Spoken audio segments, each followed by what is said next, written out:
many theologians loathe to define God. Right now, here are some of the things. Here are some of the problems that we face. Man's inability to comprehend God. Right, inability to comprehend God. We don't have the ability to understand fully God.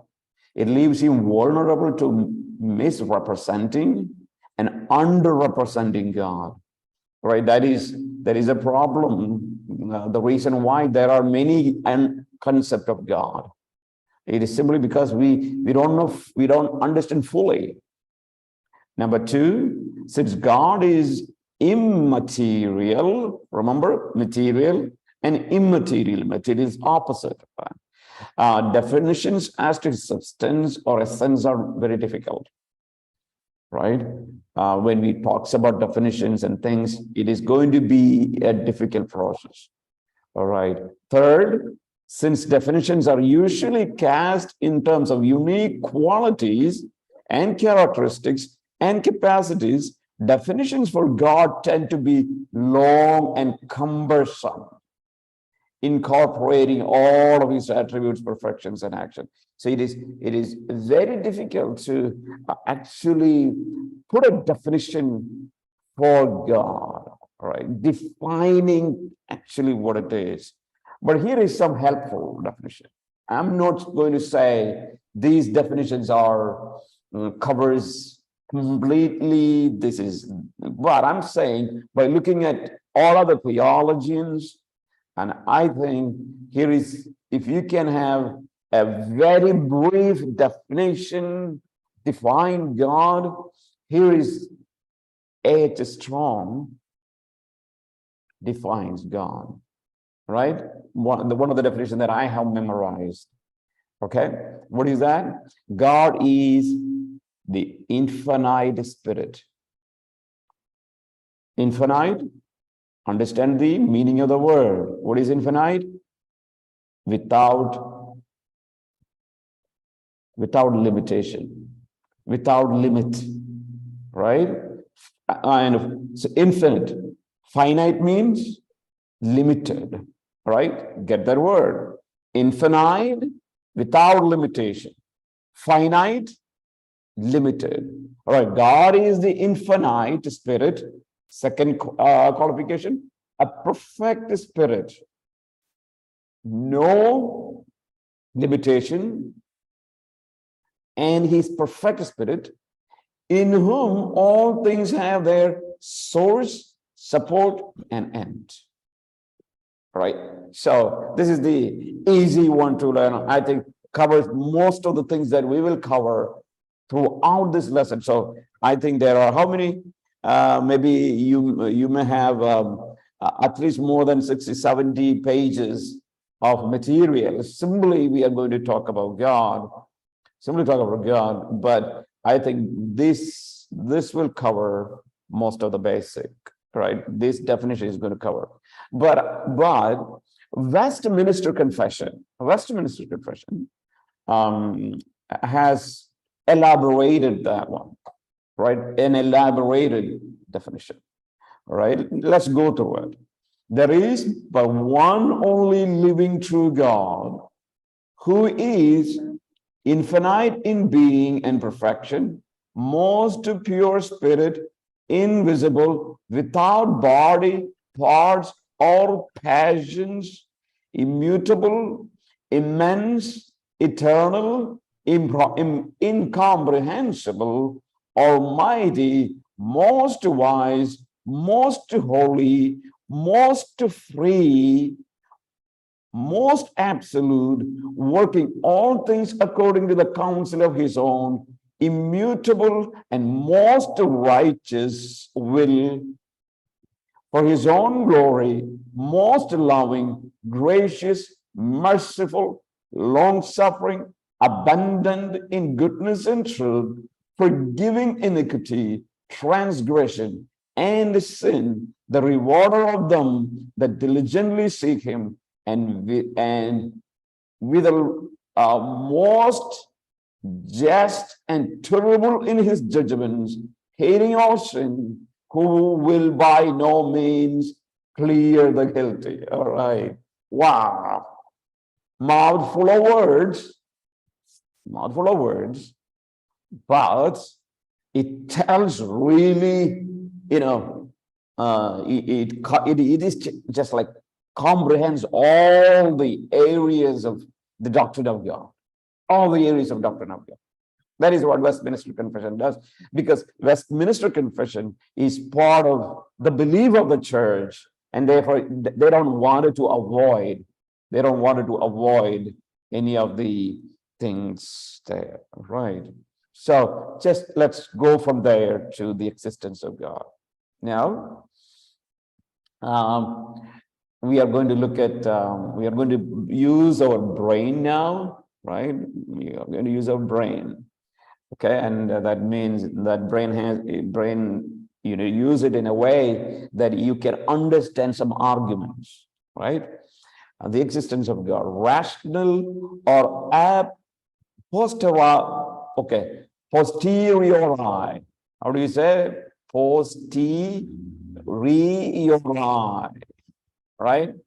Latin term. Okay, this is commonly seen in theological.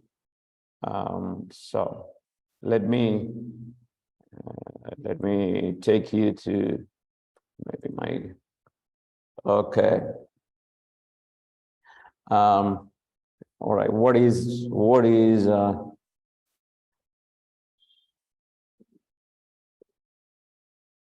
if you Google that word, it is actually, it right,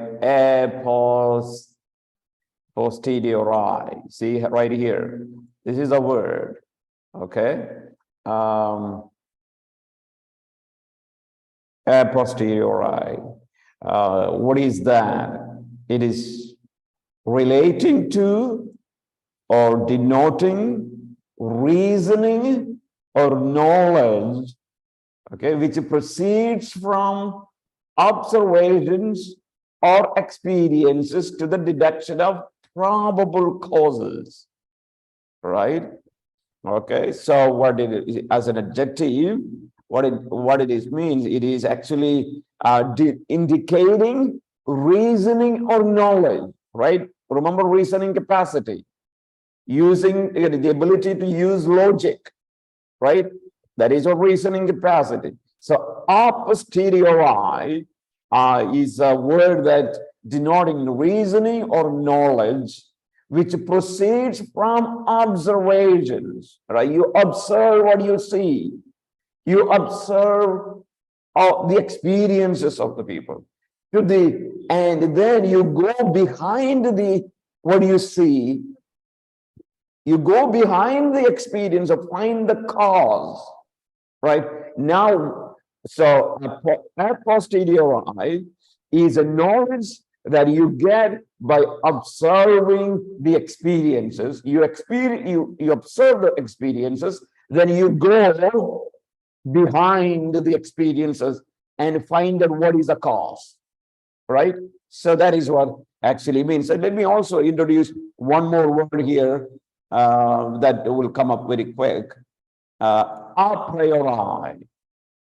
This is trying to understand the cause behind every experience, right? Let me take you to another one. A priori, right? Okay. A priori. What is that? Using facts and principles to decide the probable effects or results of something. This is, I think it is just opposite to posteriori, right? This is looking at the principles, looking at the cause, and so principle to decide the probable effects, what the effects are going to be. So please get in your mind these two terms, a posteriori and a priori, right? These are some of the philosophical terms that are commonly used in the scholarly writings. So I think it is always good to know. I mean, and of course, we have in our syllabus these things. So please, please look into this word so that when I talk about it, we will not be wondering, right? So a rational or a posteriori proves for the existence of God. So what we are going to look at right here now, okay, we think, okay, not we, people who talk about this one, they think that God exists. So what could be the probable cause? Okay, what are the causes that will help us to determine that there is God, right? So the most recognized set of rational proofs leading to a true knowledge of God apart from scripture are, right, the recognized and famous famous proofs come from Thomas Aquinas. Who is Thomas Aquinas? Thomas Aquinas is a Roman Catholic theologian, right? Early, hundreds of years ago, he came up with this idea. And Roman Catholic theology was highly influenced by Thomas Aquinas, right? Thomas Aquinas. So that is something that we need to keep in our mind here. All right. He's actually, and what happened? I think he was much earlier, but in the 13th century, there was, this idea of Thomas Aquinas, which is known as 5 ways, brought into Protestant groups, right? There are 2 theologians. One, his name is Joseph Butler, and then there is one more, William Paley. William Paley. So these are the 2 notable thinkers who brought the idea of Thomas Aquinas, his 5 ways. And let me also say here, the writings of Thomas Aquinas is known as Summa Theology. Summa Theology. This is the writings of Thomas Aquinas, a lot of things after Augustine, actually. So Thomas Aquinas' 5 ways are very, very famous. You can Google it. It will be there, right? Whatever you can get birds and whatever you will see this. All right. What is he saying? Right? The idea of motion. Okay. Sometime, before I go there, some people would say it is actually 3 arguments because they wanted to put A, B, and C in one argument, or as known as cosmological argument, right? Cosmological argument. But this is the way Thomas Aquinas explained. Let's look at. Since all motion is produced by some force external to the thing moved, right?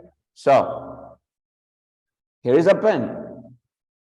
If pen has to move, there is a force right here that is moving, right? So all motion is produced by some force external to the thing moved, and since there can be no infinite chain of movement, all right, there should be an unmoved mover, and that unmoved mover is whom? God, and he must exist. So his idea is that everything that you look at moves. For example, you look at the science would say, yes, Earth moves, we know that. Sun moves, we know that. Planets moves, we know that. Everything moves, right? And if there is anything that moves, there should be some kind of force behind the things that is moved, right? If something moves, there is a mover. So he wants to say, if we are looking at a universe that constantly moves, but then the logical reasoning is that if everything moves, you cannot have infinite movement. There should be someone who doesn't move, who moves everything. And that is God, right? So that is the argument of motion. So there is an unmoved mover, and that mover is God. So this is the argument of motion. Second argument, causality. Since all events are caused by some entity outside the thing causes, and since there can be no infinite chain of cause and effect, the first cause, that is God, must exist. All right? Okay. So what is that? You got a watch on your wrist hand, right? Right. So when you look at a watch, and that entity is actually caused by something. Right now we have a class. There is a cause behind a class. Behind everything there is a cause. And then the argument is, since there cannot be no infinite chain of cause and effect, there should be a first cause. And that first cause is what? God. All right? Okay. And that is the second argument. Third argument, contingency. Contingency. All right. How it is explained. Since all things have a time when they did not exist. For example, I have a pen here, right? This pen is made probably 2 years ago. This pen. And that means there was a time that this pen did not exist. Right? There was a time that pen did not exist. So, since all things have a time when they did not exist, it follows that there is a time in which nothing exists. Right? You look at your house. You look at your house. There was a time that your house never existed. Right? Look at the roads. Look at everything. So whatever you observe now tells you that there was a time that it did not exist. So if this were the case, however, nothing could ever have come into being. So if you go by your reasoning and logical understanding, then you will end up in a place where there was nothing existed. And if there was nothing existed, no universe, nothing existed, then nothing will come. Nothing will come. If there was if there was a time when there was nothing existed, then nothing can be seen. That means there was a being. He called non-contingent being. That is God. So there was one being that always existed. Right? So there is a non-contingent being. So contingency is what, you look at all things that you look at now. If you look back, there was a time it did not exist. But it cannot go infinite that way. If it is going to go infinite that way, that means nothing should come. So here is the reasoning. There was a non-contingent being always existed. Okay, fourth view. The fourth way, the way of design. Since all object without a mind must be product of a mind. Look at that one. For example, again, this is the famous example of a watch. A watch. You have a watch, right? It has got a lot of parts. A lot of things are there in the watch. But that watch is a product of mind. Your house is a product of mind. Everything is a product of mind. So, since all object without a mind must be a product of a mind, and all objects with a mind must be product of a greater mind.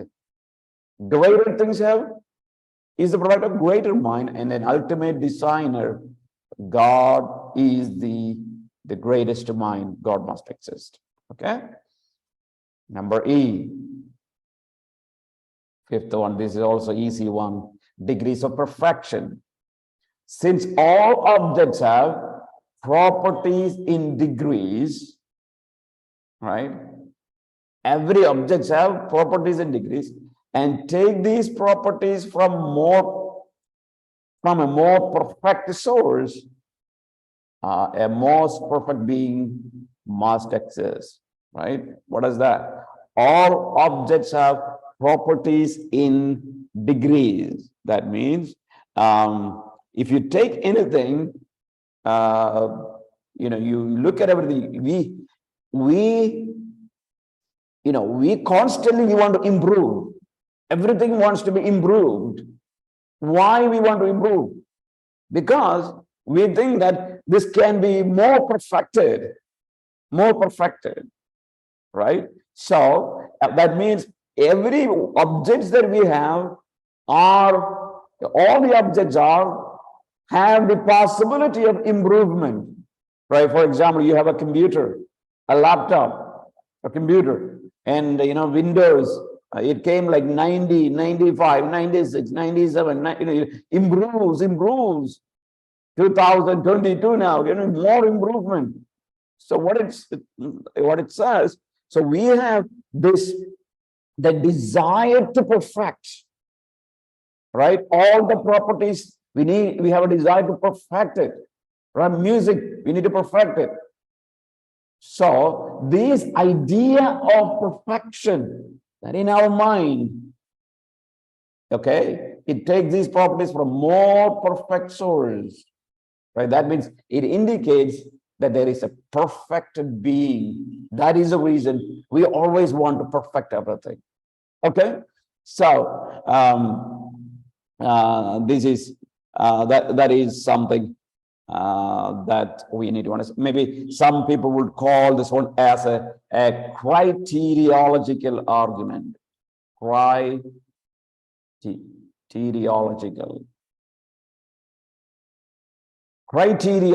CRI, criteriological argument. That is what some people say. This one, and for the design, people would say teleological argument.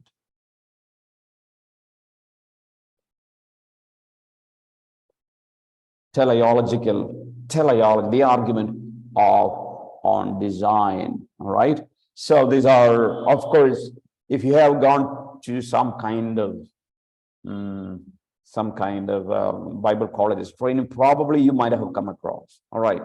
So what is the point of talking here? All these things. Now, so these five are called criteriological. No, the degrees of perfection. This one. Okay. The last one. The design is teleological argument, and the other three are generally called as cosmological argument. The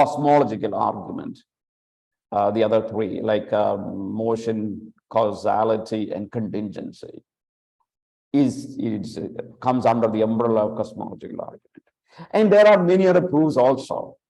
So, can we use these arguments to share the gospel? Or is it something a pathway to, okay, can a person be a believer by using, by believing this argument? How much importance these arguments have in apologetics? How much importance this have? Right? Is it something God's people should use all the time? Because this is actually has come in the Roman Catholic Church and came into Protestant churches. So what is the problem? Now, what we are going to say, since we already completed bibliology, some of the issues, we are going to look at the inadequacies of rational proofs. Right? We are going to say these proofs have got these are inadequate, right? Okay. What are the problems we say? Number A, there is no foundation for their own intelligibility. Truth is that which God might say about a given thing. Not the perceived reality assigned to a brute fact by men. What you are looked at already, they are perceived reality. This is what you think. This is what man thinks. What is the truth? The truth is that which God might say about a given thing. If God makes this argument, fantastic, to prove the existence of God. All right. If God says something, that is the truth. And I always have said, even in the beginning, and this is again the same, truth is theistic by nature. Truth is what? Theistic, which means what? Which means what? God is the owner of truth. Because God is the ultimate true being. God will never tell lie. And if anything that has to be absolute truth, this has to come from God. Right? Unsaved people may know something to be true, but only because they already assume that God exists. Right?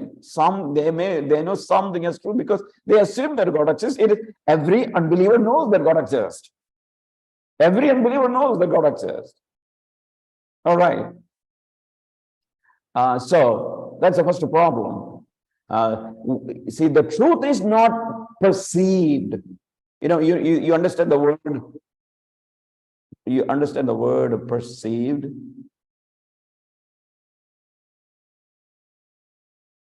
Right?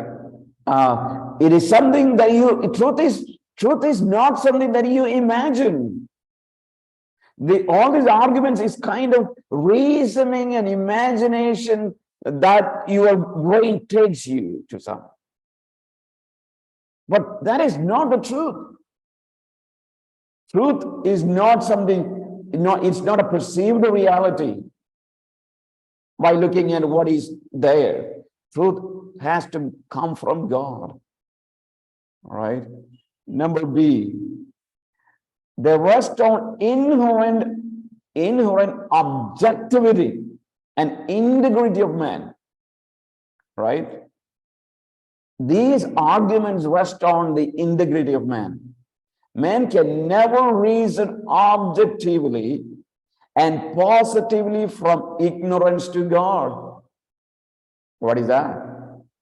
No human being who is ignorant of all things can sit there and one day think back, go, read cause, look at the cause of that and look at the cause of that. Oh, finally you come to the uncaused being that is God. It is not happening that way. In fact, the scripture tells that opposite occurs uniformly. What is that? It is people never go now from ignorance, they never go to God. Rather, with an understanding of the existence of God, they go to the ignorance. That is what Ephesians 4:18 would say.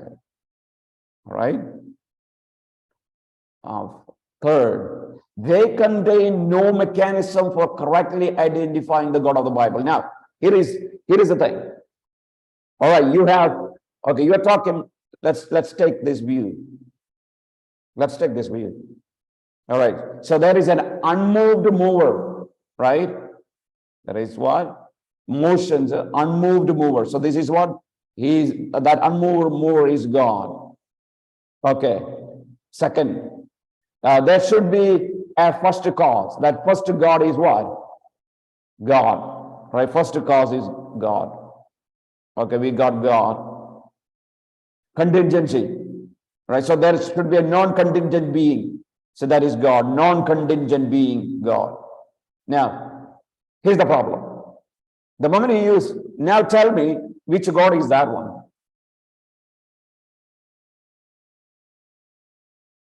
Which God is this one? I think this is Allah. You know this. I think this is Allah. This unmoved mover is Allah. And one of my neighbor thinks that this is Krishna. Maybe so you think that it is Jesus Christ. You think so? Who is this unmoved mover? Who is this? See, it doesn't lead to the God of the Bible. This argument won't lead to the God of the Bible. You can come and you can argue. And anyone can claim, because Muslim use this argument and believe that, okay, Allah is this unmoved mover. Yeah, absolutely. That is what they think.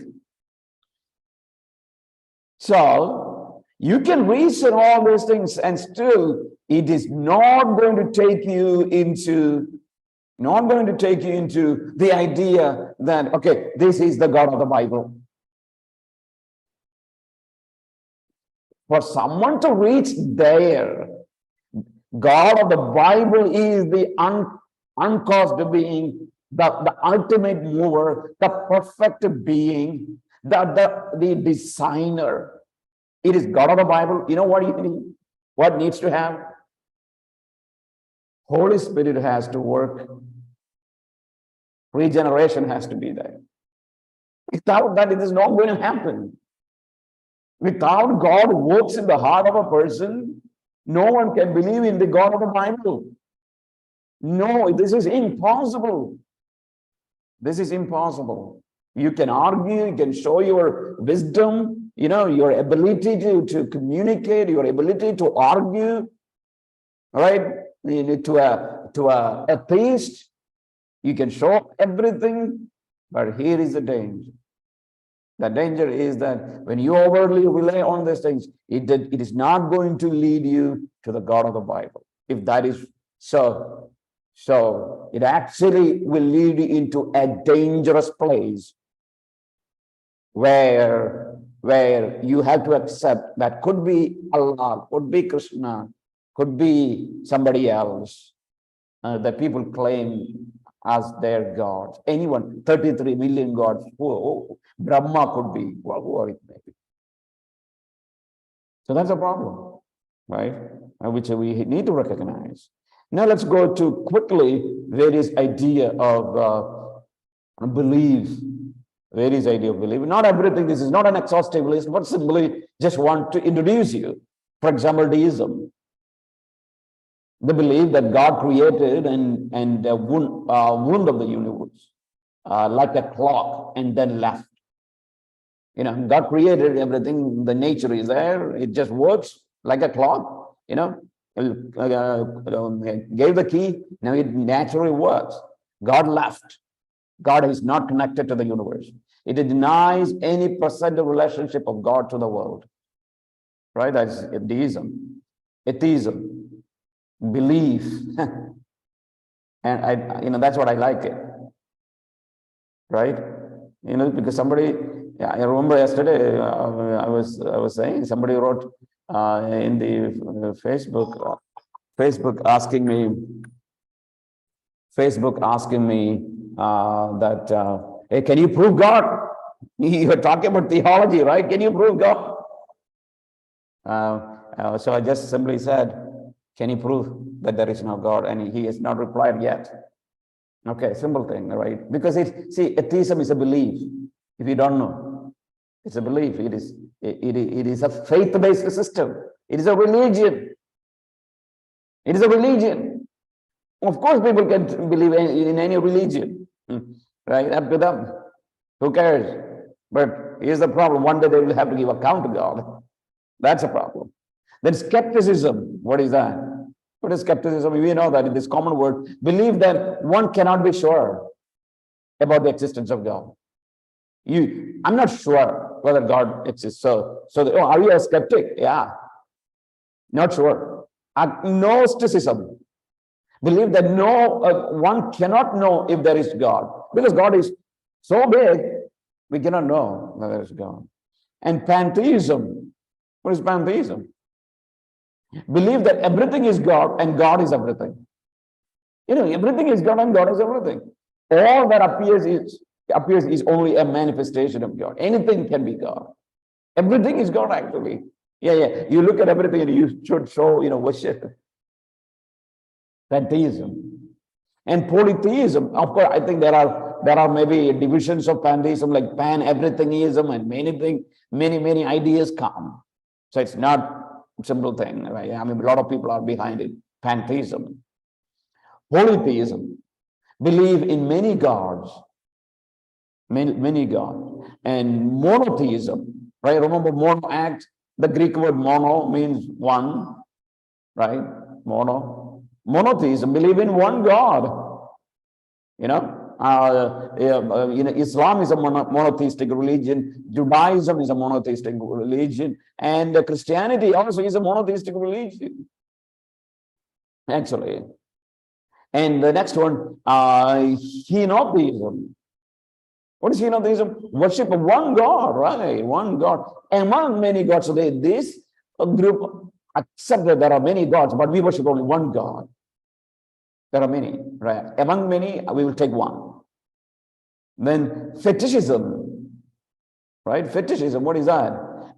Worship of inanimate objects. Thought hold the Spirit of God. Inanimate objects are what? Within the Spirit of God dwells, so you can worship. You can worship. The next one, animism. Believe that all nature is alive with the Spirit. Wow.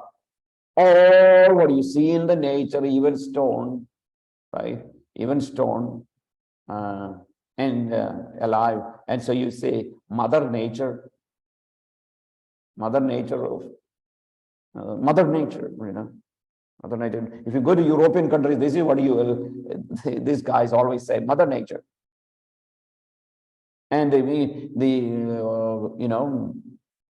people would say, nature will do its job. Nature will do its job.